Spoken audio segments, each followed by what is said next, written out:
Continuando, chicos, con las funciones de la membrana celular, vamos a hablar ahora del transporte a través de la membrana de forma rápida. Encontramos en primer lugar que hay un transporte pasivo. ¿Qué significa transporte pasivo? Que se da a favor de la gradiente de concentración y sin gasto de energía, sin gasto de ATP. Profe, ¿qué significa gradiente de concentración? Observe aquí usted, tenemos por ejemplo en esta zona una cantidad considerable de moléculas y aquí pocas moléculas. Esta región de color crema sería la membrana. Entonces fíjese usted, acá hay muchas moléculas, mucha concentración y acá hay poco. Entonces esa es una gradiente, una diferencia de concentración es lo que se denomina gradiente. Entonces, ¿qué sucede? Cuando decimos que es a favor de la gradiente, cuando las moléculas se mueven de una zona de más concentración a otra de menos concentración. Eso es a favor de la gradiente. Y esto ocurre sin gasto de energía. Entonces, ya sabemos por qué es transporte pasivo, porque es a favor de la gradiente y sin gasto de energía, sin gasto de ATP. Ahora, ¿cuántos tipos hay? Esto es sencillo, mire. Tenemos difusión simple. ¿Cuándo o a qué le llamamos difusión simple? Cuando lo que va a atravesar la membrana son gases respiratorios, oxígeno, dióxido de carbono o en su defecto moléculas liposolubles, moléculas afines con la naturaleza química de la membrana. Ya está. ¿Cuándo se llama difusión mediada por canales? Cuando hay un canal iónico, una proteína que actúa como un canal que permite el paso de iones a favor de la gradiente y sin gasto de ATP. Se llama difusión por canales. También se le puede llamar diálisis, ¿no? Sodio, potasio, cloro pueden hacer este tipo de transporte. Y hay otra que se llama difusión mediada por proteína transportadora o como nosotros le conocemos, difusión facilitada. ¿Qué es la difusión facilitada? Es cuando las moléculas se mueven a favor de la gradiente sin gasto de ATP, pero hay una proteína transportadora en la membrana que facilita este proceso. Profe, ¿qué moléculas atraviesan la membrana por difusión facilitada? Aquí le hemos apuntado. Glucosa y aminoácidos principalmente. Chicos, ¿y el paso del agua a través de la membrana, cómo se llama? El paso del agua por transporte pasivo se va a llamar ósmosis. Entonces, nuevamente para recapitular, ¿qué significa transporte pasivo? Que se da a favor de la gradiente de concentración, no hay gasto de energía y puede ser difusión simple, gases respiratorios, difusión por canales, diálisis, paso de sodio, potasio, cloro de iones, y difusión facilitada, el paso de glucosa, aminoácidos, gracias a una proteína transportadora. Eso es con respecto al transporte pasivo. Sigamos. El transporte activo es todo lo contrario. En el transporte activo vamos a ver que se da el movimiento en contra de la gradiente. ¿Qué significa? Significa que va de menos concentración a más concentración. Y además acá en el transporte activo sí hay gasto de energía, sí hay gasto de ATP. Estamos, entonces mire aquí esta imagen, esta es la membrana celular, lo que está hacia arriba es el medio extracelular. En condiciones normales, el sodio es el ion más abundante del medio extracelular. Y el potasio es el catión más abundante del medio intracelular. Ojo, hacia arriba extracelular, hacia abajo intracelular. Entonces, en condiciones normales, naturales, el sodio es el catión más abundante del extracelular y el potasio es del intracelular. Lo sabemos. Con dicho más fácil, afuera de la célula hay mucho sodio, adentro hay poquito. Entonces, imagínense un ratito que estamos en transporte pasivo. Por transporte pasivo, a favor de la gradiente, ¿qué pasa con el sodio? El sodio entra, ¿sí o no? ¿Qué pasa con el potasio? Si estuviésemos en transporte pasivo, el potasio sale. Eso es cuando sería transporte pasivo. Pero en transporte activo no va a ocurrir eso. ¿Qué va a ocurrir? Lo contrario. El sodio se va de menos a más. El sodio va a salir. Y el potasio tiene que entrar. Para que esto ocurra, aquí en la membrana hay un complejo de proteínas a los cuales se les llama bombas. Esas bombas, valga la redundancia, van a bombear, van a impulsar el sodio hacia afuera y el potasio hacia adentro, en contra de la gradiente. Y para que esto se pueda llevar a cabo, se necesita consumir ATP, se necesita consumir energía. Entonces quedó claro, ¿no? El transporte por bombas, ¿qué es lo que hace? Mueve el sodio de menos a más concentración, en contra de la gradiente. Mueve el potasio de menos a más concentración, en contra de la gradiente, generando el gasto de ATP. O sea, ¿qué es lo que hace la bomba de sodio y potasio? Saca el sodio y mete potasio. Se ha establecido una proporción, por cada 3 sodios que saca, entran 2 potasios. Eso hay que recordar. Otro tipo de transporte activo es el transporte en masa. Cuando las moléculas ya son de un alto peso molecular, son muy grandes, entonces se necesita entonces un gasto energético para poder hacer que atraviesen la membrana. Dentro del transporte en masa hay 2 tipos. Tenemos la endocitosis y tenemos la exocitosis. Endo, hacia adentro, ingresan moléculas grandes, y exo, salen moléculas grandes. Todo con gasto de energía. Entonces te voy a preguntar en tu examen, indique cuántos tipos de transporte activo hemos estudiado. Y usted responderá, transporte por bombas y transporte en masa. Y dentro del transporte en masa, ¿qué tenemos? Endocitosis, cuando ingresan moléculas, y exocitosis, cuando salen moléculas. Ahí está justamente el transporte en masa, para verlo un poquito más preciso. En la endocitosis ingresa, mire, fíjese, esto es la membrana celular, también llamada membrana plasmática, hacia arriba medio externo, hacia adentro medio interno. También esta partícula sólida está ingresando al interior. Para que esto ingrese, mire cómo la membrana celular rodea a la partícula sólida y finalmente lo permite ingresar. Ahora, esta estructura que tiene la partícula sólida rodeada de la membrana se le llama endosoma. Profe, ¿y cómo se llama este proceso de endocitosis? Si lo que ingresa es una partícula sólida, se llama fagocitosis. Entonces, cuando lo que entra es algo sólido, una bacteria, por ejemplo, se llama fagocitosis.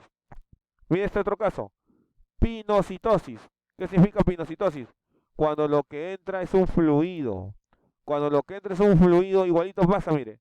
La membrana lo envuelve, forma una vesícula y se genera la pinocitosis. O sea, la pinocitosis es cuando lo que ingresa es un fluido, no se olvide, un líquido. Y hay uno más específico llamado endocitosis, mediada por receptores, donde los receptores de la membrana captan moléculas específicas, lo envuelven, como puede ver usted acá, y lo hacen ingresar. Se llama endocitosis mediada por receptores. Entonces, lo más importante acá, endocitosis, ingreso de sustancias. Si es sólido, fagocitosis. Si es líquido, pinocitosis. Eso tiene que recordar. Sigamos. La exocitosis es la salida, y hay 2 tipos de exocitosis. Tenemos la secreción y tenemos la egestión. Secreción, ¿qué significa? Que lo que sale son moléculas producidas por la célula. Es un producto celular. Es algo que sirve, es algo que es útil. Ejemplo, secreción de proteínas, de hormonas. En cambio, egestión es cuando lo que sale es un desecho. Algo que ya no, digamos que la célula ha desechado porque no le sirve. También le llaman defecación celular. Entonces, la exocitosis puede ser de 2 tipos, secreción o egestión. Secreción cuando lo que sale es algo útil y egestión cuando lo que sale es un desecho. Muy bien, chicos. Después, algo muy importante que he visto que se suele preguntar en los exámenes de admisión es cómo reaccionan las células frente a determinados medios externos. Por ejemplo, aquí mire, leamos el título, dice células animales en medios hipertónicos, hipotónicos e isotónicos, ¿no? Suena un poquito complejo, complicado, pero no es nada complicado. Hay que jugar solo con la etimología. Medio hipertónico. ¿Qué significará eso, no? Acá lo hemos puesto. Hipertónico significa que tiene mayor concentración de solutos, o sea que afuera de la célula hay una gran cantidad de sales o de solutos. Hipotónico, ¿qué significa? Que afuera de la célula hay poquito soluto y adentro hay más.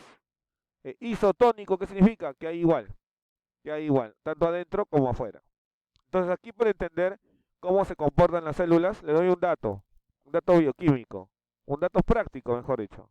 Acuérdese, la sal o las sales tienden a jalar agua. Las sales tienden a traer agua. Entonces mire usted aquí, vamos a dibujarlo para que lo pueda verificar mejor. Miren, aquí, afuera de este glóbulo rojo, que está en un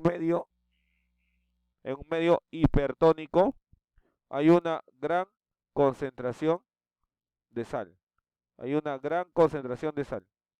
Ahí lo estamos dibujando en esos puntitos. Adentro hay poquito. Pero ojo, recuerden que adentro de la célula también hay agua. Entonces, como aquí afuera hay mucha sal y adentro hay poquito, y ¿qué le acabo de decir, no? Que la sal jala agua. Entonces, ¿qué ocurre? Miren lo que va a ocurrir.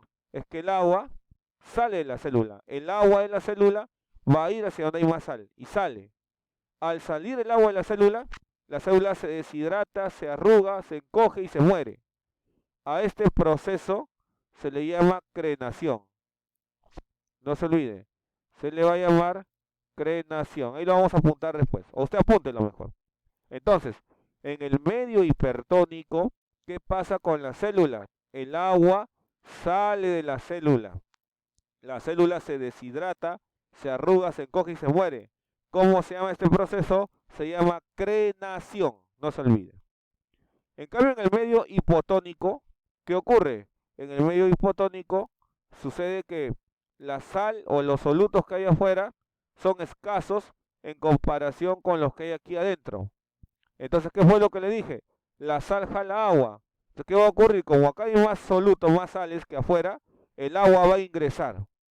Como el agua ingresa, ¿qué sucede? La célula se hincha. Al hincharse la célula llega un momento que se rompe y se muere. ¿Cómo se llama este proceso, profe? Se llama lisis. Entonces, en un medio hipotónico, la célula experimenta lisis. En un medio hipertónico, la célula experimenta crenación. Profe, y en un medio isotónico, iso significa igual. O sea, la cantidad de sales que hay afuera está en la misma proporción que la cantidad de sales que hay adentro. Por lo tanto, no pasa nada. El agua entra, sale de manera equilibrada y la célula se mantiene viva y funcional.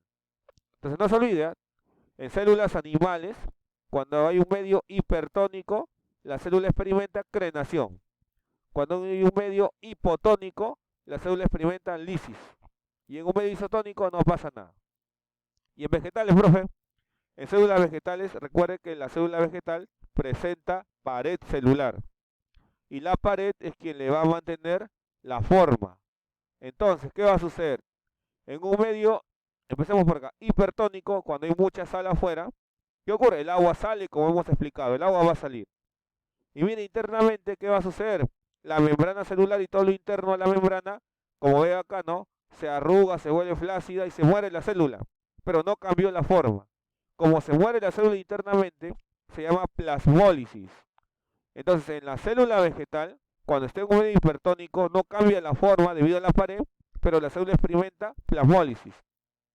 Y lo contrario, si está en un medio hipotónico, habíamos quedado que el agua entra. Y si el agua entra, la célula se hincha.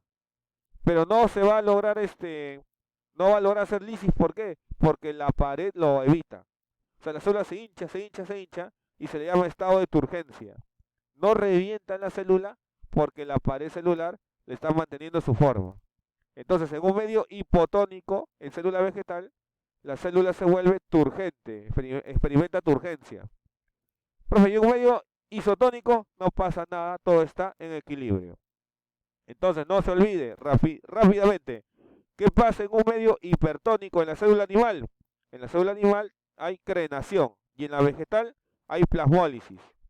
¿Qué pasa en un medio hipotónico en la célula animal? En la célula animal hay lisis y en la célula vegetal hay estado de turgencia o turgencia simplemente. Y en un medio isotónico no pasa nada en ninguna de las dos. Bueno chicos, ahora hablaremos del citoplasma, pero eso lo veremos en el siguiente video.